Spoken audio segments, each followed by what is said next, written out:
I'm always greatly appreciative of the comments at the bottom of these YouTube videos. And there's so much that I think we can learn from each other. I'm only too happy to revise my views, sometimes rather hurriedly put forward on the YouTube videos.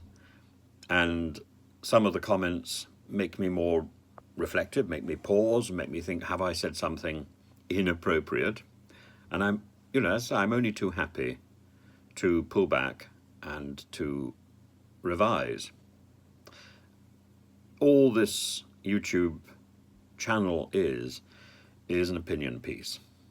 That's it. Every so often I hear news which seems to be in advance of mainstream media. Now I understand what MSM is.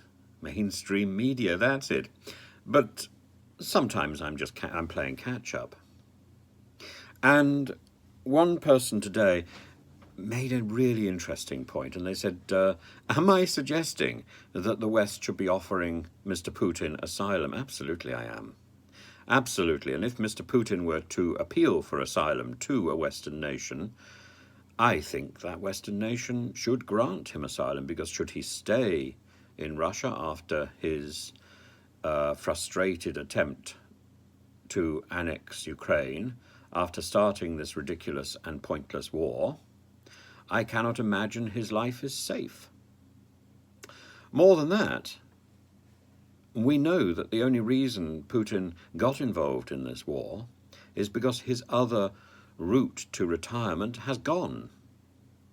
Navalny exposed it all. But we all knew. We all knew where his retirement home was.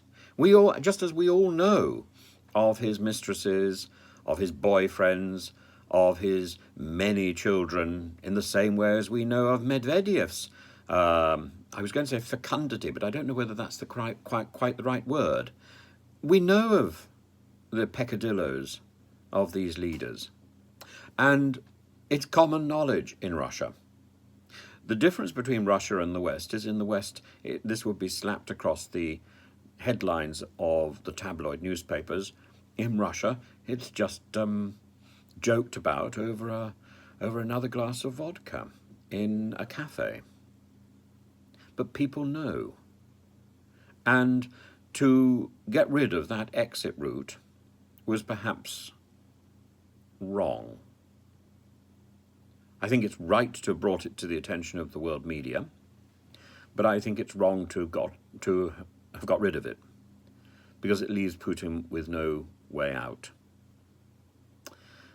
And what we've seen around that circle of Putin is a hardening of attitudes and a desire to look tougher and tougher. The sight and sound of Mr. Medvedev, who has the limpest handshake in history, trying to appear tough, is risible, but probably predictable, because it, again, is the only way for him to go. Playing the moderate in the circle surrounding Putin is actually asking for a one-way ticket out of a bedroom window. So what is the future? The future, I think, is political asylum for Mr. Putin. And I think the question that was asked rather waggishly in the comment section is a realistic question. And we in the West have not provided Mr. Putin with enough of an exit route. I think he was asking for one in an invitation to the Queen's funeral. I think he was asking for one when he went to China. I think, and as for his private life, well, it's all over the place. And in fact, it is in print. It is in print, or at least the speculation about his homosexual background is in print. There's 2 or 3 pages in a very interesting biography. And the biographer is not in prison. That tells you something, doesn't it?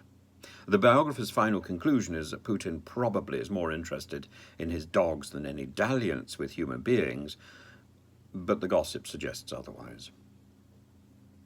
It's floated out there. It's discussed in cafes. It may not be headlining the newspapers, but it's there. It's there. as surely as any discussions about the private life of people in power in the UK.